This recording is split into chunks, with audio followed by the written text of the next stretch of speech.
Hi, everyone. Welcome to You Have a Purpose Foundation podcast.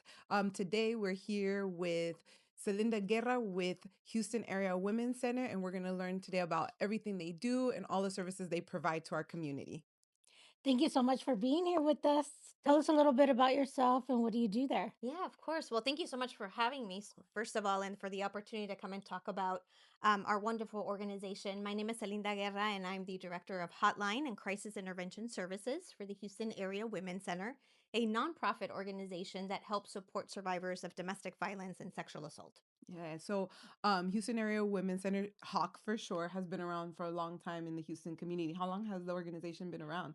That's right, really long time. So the organization started back in 1977 Wow. with just a small group of volunteers who saw a need in the community to help support women who were unfortunately experiencing domestic and sexual violence and got together and started this amazing organization that we're almost heading to our 50th year anniversary doing work in this community. It's Which is pretty really great. amazing. Yeah, really Yeah. great work. And the thing is that we've met a lot of women that have been there for years. I mean, they're very, been there. Some of them have been there for 20 something years. How long have you been there? I've been with the organization 23 years. Yeah. So See? yeah. And that's amazing how y'all It stay is. on. We're so fortunate to have such, Yeah. a dedicated group of women and so many that have come along the way that even if they're not with us have done amazing work, throughout our time there. So, it's just always so great to see women, helping women and helping the community in so many different ways. And this is one of those subjects where, it's so much needed.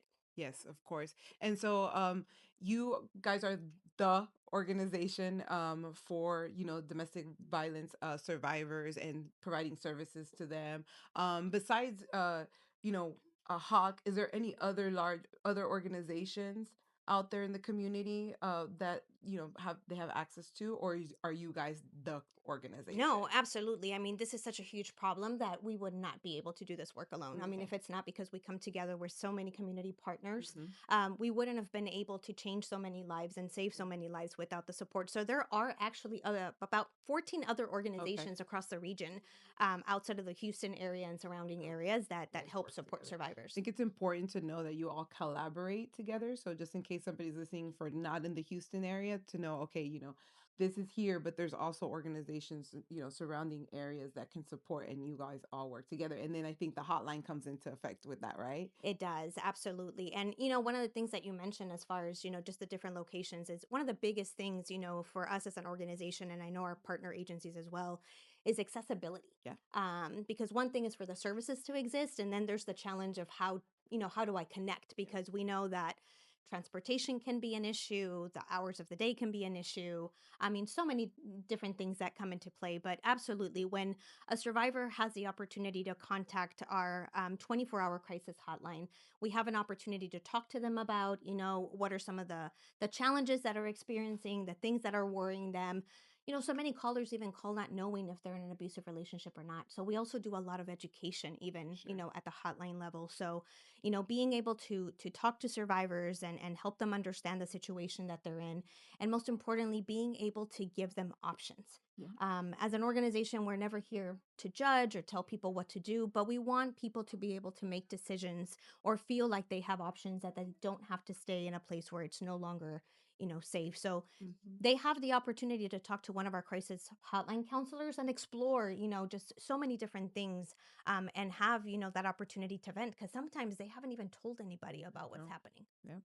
And that's what we're here for. I mean, to bring awareness. That's why we wanted to create this foundation because there are people that are silent, embarrassed, especially in our culture I'm Latina, so a lot of times in our culture it's just something you don't talk about or don't want to talk about. And so that's what we're here for, to bring awareness to that. But what we love is that whenever we toured, because we got the opportunity to tour a couple of weeks ago, y'all thought of everything there. And that's something that you don't see in a lot of places. I mean, you thought about the childcare, the schooling, everything. So you really have the safe haven and you have a new building too. So yeah, if you can tell us a little bit about the services. I know it's a lot that you Yeah. guys Yeah. offer, but if you want to talk a little bit about what services No, Hawk of course. And provides. this is, like you said, so important, right? That we have these platforms and this opportunity to be able to tell our community, the amount of services that are available. So many people don't even know, Hmm. what that is. And, Yes, we are so fortunate that, recently we were able to open this new facility and new building. And like you said, it's been so thoughtful. Yeah. This organization, like we just said, has been around for so many years that we've learned so much along the way, and we continue to learn and we Yep. continue to adapt, and we continue to do everything that we can to make sure that survivors feel supported 100%. So with this new facility, we were able, first of all, to be able to expand the amount of capacity. Um, we were probably turning people away by maybe 50% of the Yeah. people that were looking for Oh, shelter. Yeah. So these are people who are in danger, that Yep. they identified it is no longer safe for me to be here. And that's one of the biggest challenges. I mean, collectively, these 14 other organizations and ourselves, just last year had only about maybe 700 beds, Hmm. combined together. So just us as an organization, we were able to triple the capacity. So Wow. we went from amazing. 120 beds to 360, being able to Awesome. accommodate 360. So that was a huge impact. Yeah. Unfortunately, we also had, some cuts in funding, and Of that course. has impacted, the way that we're providing services, Yeah. and we're looking for opportunities of support each and every day. So, of course, we always invite the public who is interested in this topic and wants to make a difference and help, to always, look more into our organization and the work that we do so they know how to support. Of course. Yep. And it's a complete service. We have counseling services because we know this is a traumatic experience, and it significantly affects, survivors, and they need that, support while they're in the relationship, after they're in the relationship, the family that it's affected, because we know that domestic violence affects all of us, right? It affects the children who's witnessing the abuse. It affects the community, who sometimes gets impacted.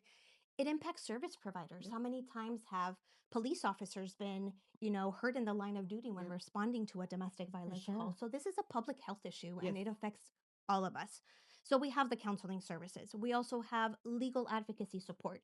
A lot of times in these situations, survivors also don't know how to protect themselves or what rights protect them. What can they do? Or maybe feel like they don't have the funding to be able to move forth with child custody or a divorce. We have an entire group designated to connect survivors to any resources they might need when it comes to legal access. Which is really important because a lot of people sometimes it's too late, Yes, because they've called the police or something and then nothing happened.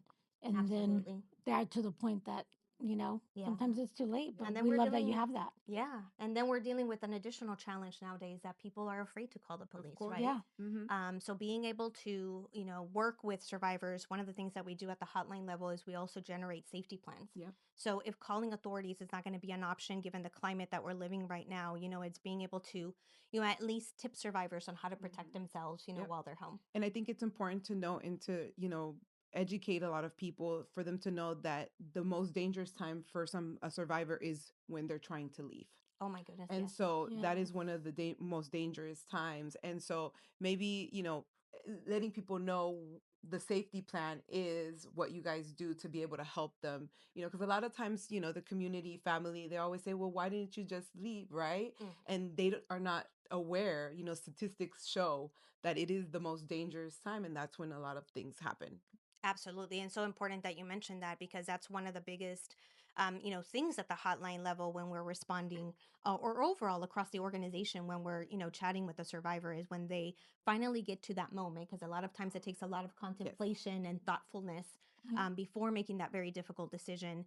And that's one of the great things, is that, we're able to explore, the situation that they're in, and identify ways that they can protect themselves, Yep. because one safety plan may not work for another, right? So that's one of the great things, is that we can, very specifically tailor a safety plan to what that individual may be And experiencing. especially if they have children involved, Hmm. because Absolutely. that would change a whole factor too because of the children. That's right. And it's important to remember, Hmm. how much this affects, children. It is a traumatic experience for them to see. The abuse can be a learned behavior, and that's why it's so important that we also focus on the children as well. Of course, of course. And I think you guys provide great wraparound services for the family, for the kids.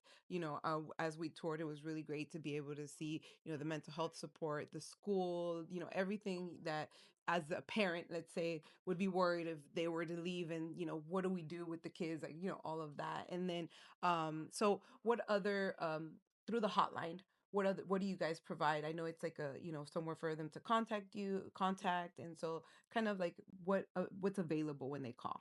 Yeah, absolutely. So one of the things is that the hotline is the gateway to the organization, Mm-hmm. or like I like to call it sometimes, the emergency room Yes. And of it's the here in organization. And it's Houston. open. Yeah, that's what I was gonna say. It's a 24/7, It is. It's here holidays in. and everything. Yeah. It is, yes.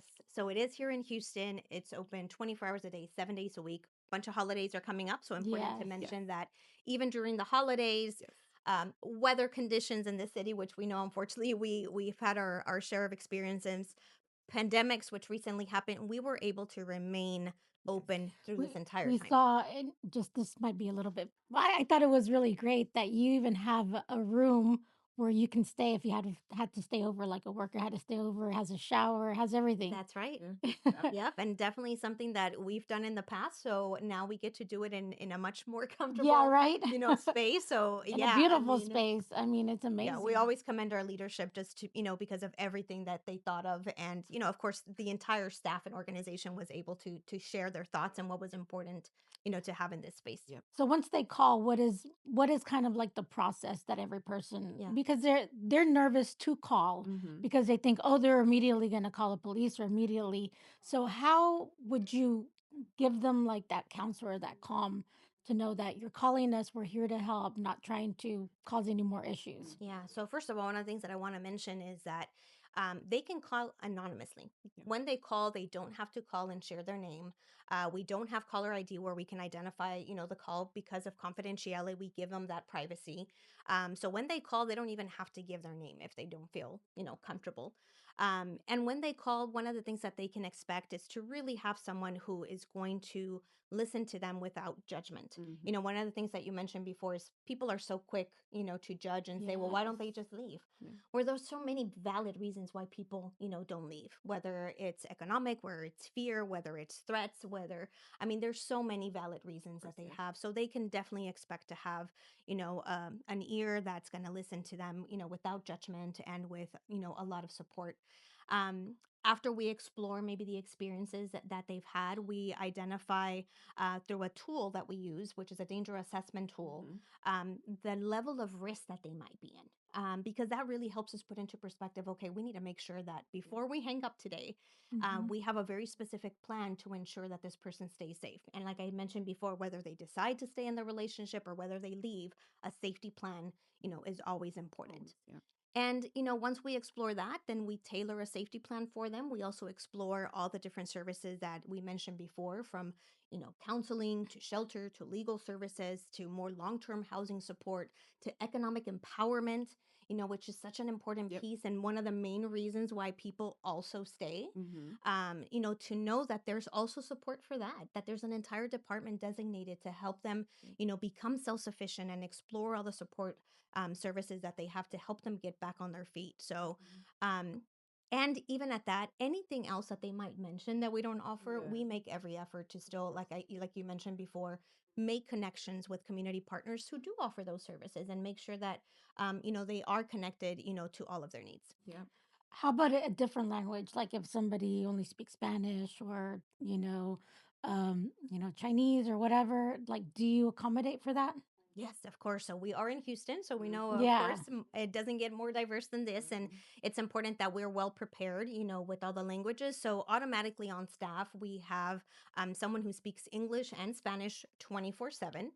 For any additional language that may come through, we work with a interpreting service that offers interpretation with over 140 different Oh wow. languages. Awesome. Amazing. So anybody who calls in any language, as long as they can say, what their language is, then we can get an interpreter on the line in that moment at whatever hour of the day and be able to communicate through interpretation. Perfect.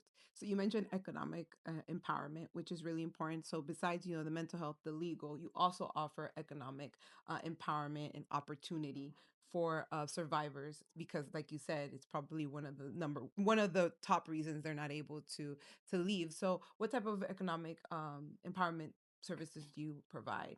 Yeah, so not uncommon to hear, women that have been so controlled by their abuser that they haven't been allowed, to They don't even know what work. bills or, Yeah. yeah. Yeah, don't know how to pay a bill, who hasn't had the opportunity to work, maybe in some instances had a career and wasn't able to practice in their career because they Mhm. weren't, allowed.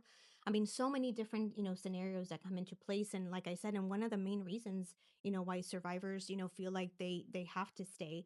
But with our economic empowerment program, they have an opportunity to explore areas of their interest, to maybe go back to school, or maybe go to a training program, in an area of interest that they like. They're able to identify job opportunities, prepare them for job interviews, not just in practicing, some of the questions, but even with their attire and, being able to give them, the clothing, to help them feel confident, when they go out to that job interview. They have match savings program in which different organizations, throughout the time that we've been working through this program, give survivors an opportunity to learn more about saving money, Of course. and have Mm. sometimes match the money that That's they're able to save, amazing. to a certain Yes. Yeah. percent. So many different things. I mean, just computer skills, because we have a Yeah. computer lab on site. Love it. So many different things, and it really starts building, that Of confidence. So course. Yeah. not only is it going to bring them, that resource that they need to become self-sufficient, but just that confidence that it builds as well. And if anybody is out there that maybe wants to volunteer, I Yeah. mean, I know there's a lot of people that have a lot of knowledge with business to be able to help these women. They're able to go and volunteer. You have something in place for that?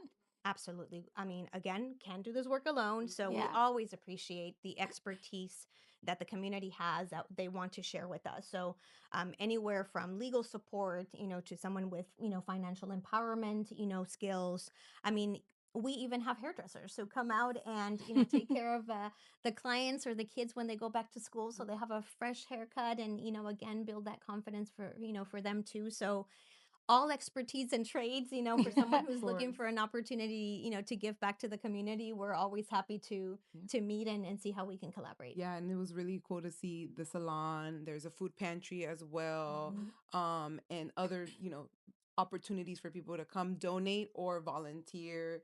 There's always a need. I know you guys have an Amazon gift list, gift like a list for We people to do. donate if they're interested as well. So I know a lot of people might be like, okay, I want to help. How Mhm. can they, go and help Hawk with whatever, either donations or volunteering? Yeah, so many different ways to get involved and to help. As I mentioned before, I mean, with the recent loss in funding, we're needing the support of our community more than ever to Mhm. ensure that our doors remain open and that these life-saving services remain, available. So people can always go on our website, which is www.hawc.org. That's HAWC.org, and there's an opportunity to see, where we're needing all this additional support. We recently also started a new campaign called Yep. Light Keepers, where people Oh. can give just a small monthly donation, even if, that's what they're able to offer. So no donation is too big or too small. Perfect. Yeah. So always, again, grateful for the support of our community, that allows us to do this work to ensure that, more and more, families, out in our community, Yeah. have a safe place and live a healthy life. Yeah. And what we love is that we're partnering again with you. And we place boxes all over Houston to pick up gifts for the children. Because I know you have what, Yes. over 100 and something? Over 100 children in our Yeah. shelter right Yeah. now. Yeah, so it's busy and loud and Yes. lots going on over there. And the holidays are coming Yes. up, and we want them to get the holidays that they deserve. For Yes. sure. And the gifts that they deserve, and especially after they've been through so much. I mean, they deserve to have, the best holiday, Yeah. Yeah. ever. And we Yeah. hope that with the support of our community, we're going to be able to do that. And so grateful to you all, Yeah. who have recently started supporting our organization and have already done so much. Thank you so much on behalf of the Yeah. entire organization for Yep. your support. I think it's really great to see also how the community, Yes. that are getting involved, Yes. through the foundation. You have a purpose foundation, to be able to help support, Hawk and Right. everything that they're doing. So it's really great to also see that, and it's also bringing awareness, right? And being able to share survivor stories is so important because it could be anybody, and Yes. so you got to take away that, the taboo of having those conversations with family and friends, because education is key. especially for to identify. Some people don't even know that they might be in a situation that's abusive, because it's not just physical, because a lot of people Yes. think it's just physical. It's financial, it's verbal, Spiritual, mental, sexual, yes, just Everything. so so many many. different components to that. And that's one of the things that, that when we talk about education is a big part of the work that we do as an organization, because it's not just about, intervention, right? And Mm-hmm. offering all these Mhm. support services. It's Prevention. also about Yep. prevention.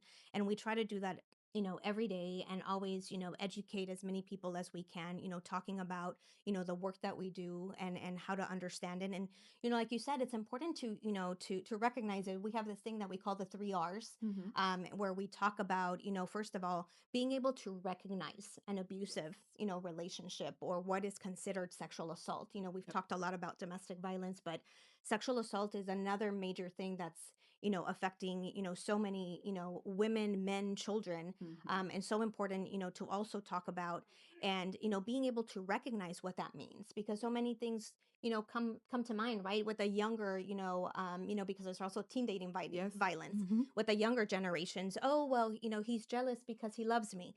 Well, we know that jealous is a controlling Oh, behavior Yes. too, yes. right? So it's important to recognize things Mm-hmm. like that. I'm not sure if that's considered, sexual assault, because maybe I didn't say no. Well, guess what? There is sexual assault, Yeah. even if you said no, because sometimes when there's Yes. alcohol involved, you cannot make those choices. Mhm. Mm-hmm. So it is sexual assault. Yeah. And so many, different things. And then, once we learn to what it is, and recognize it, is also making sure that we're able to, to refer them, to recognize it, to refer them then to the services. So Yep. you all, with these amazing platforms that you have, to be able to send this message out in the community, give all of those people an opportunity, to know, what is out there, and Yes. what we're able to offer. Yep. And I love that you are also helping them whenever they do come to the center, like bringing back their dignity. Because a lot of them have felt, they're at the lowest, of their life, but you give them a place to live. You help them with all of that stuff. And what I really liked is that you have like a room set up for them, and it's their private room, because before they had to do a lot of sharing, right? That's right. So previously, it was more of a communal living setup, sort of like a college dorm setup where you share a space, Yeah. right? And you share a bathroom. With the new facility, we're also now able to provide individual spaces, and Yeah. that's so huge, and right? and I think it's so important that you're able to accommodate, each individual family or an individual, Hmm. or if there's a grandparent. Do you guys take pets? That is next on our agenda. I Okay, saw y'all and the had like a reason little place you were doing I Yes. it. know, and I asked that because a lot of people have, that's their support, right? And so, Mhm. Absolutely. of course, so that's I did see that the facility is beautiful, and it is really nice, so they're gonna go into a space that's theirs, and again, like I said, you can accommodate them depending Yeah, on their yeah, that family was dynamics. the Yeah. plan. That was in the conversations, Yeah. building this facility, to make sure that we considered those little ones, because we know Hmm. it's a big part of so many, people, so many families. A lot of times, the deal breaker Yeah. of Yes. deciding to go to a shelter or not. Yeah. Can I come with my fur baby? Yeah. And that's been a challenge for many years now. The Houston Area Women's Center has been collaborating with various local organizations, Great. from the Houston Humane Society to the SPCA has a program called Pet Safe, and Hmm. they've been a huge support, for many years. So we collaborate with a lot of different groups right now that helps us take care of the little ones, Yeah. while survivors are under our care, and then that way it gives them time to make plans or get a place of their own, and then they can bring their fur baby back Yeah. with them. Of course, we do accept service animals, Yes. because we also do know that there's a lot of survivors with those needs. So we are able to take them, but fingers crossed, and hopefully very soon, coming soon, we'll be able to accommodate them as Awesome. well. You guys do so much already, but I love that you have that in, Yeah, on one of the to-dos, which is definitely. That's great. what I said. They think about everything. Of course. And more, Yes. and above. So it's really great. Yeah. So give us what's the next step for Hawk? I mean, what are you, do you have anything planned? Does Hawk have anything planned? Anything big besides I know the holidays, but what is it for the future for Hawk? Oh my goodness. Well, we are going to continue to explore every single thing, that could potentially, affect a survivor, so that we can be there to support them. Continue to be that voice and advocate for them in the community. Continue to collaborate with local officials. I know that y'all will soon be, talking about that, as well. And it's so important. I mean, we rely on platforms like you all, like our local officials, to be our voice, to elevate this topic, to talk about the impact that it has and the importance that it is to give this public health issue attention. Yes. We talk a lot of different important things, of course, but this is one of them that, we need to elevate more, that we need to bring to people's attention more. It is very likely, that everybody knows someone who has either been sexually assaulted or experienced some form of sexual, abuse. Yep. We also have a big event, coming up in our city, and that, leads us to, then the other avenue, which is also sex trafficking. Yes. We need Yes. to be prepared, for that as a city to make sure that the support services are there. So again, just collaborating, continuing to elevate this, doing everything that we can, and can't emphasize enough, how much we need the support right now. To Yeah. make sure that we can continue to keep our doors open Yep. and continue to, to support, survivors who deserve it and should not be living, the Yeah. way that they are, with the disrespect and the abuse and being hurt in so many different ways. Yeah, and you brought up the trafficking, because I don't think we've mentioned that. So you also are supporting, anybody that is, involved in sex trafficking, a survivor, or they're in that situation. So they're also able to call and get services through the hotline. Absolutely. So, under the umbrella of sexual abuse is sex Mm-hmm. trafficking. And we know that, unfortunately, we do live in a city where we're one of the biggest, Yes. hubs in the country. Yes. And it's important to talk about it Mm-hmm. and recognize that, Yep. as well. So, yeah, for many years, the organization has been working with this. It is good to hear that people are making more efforts and bringing also this topic forth more and more.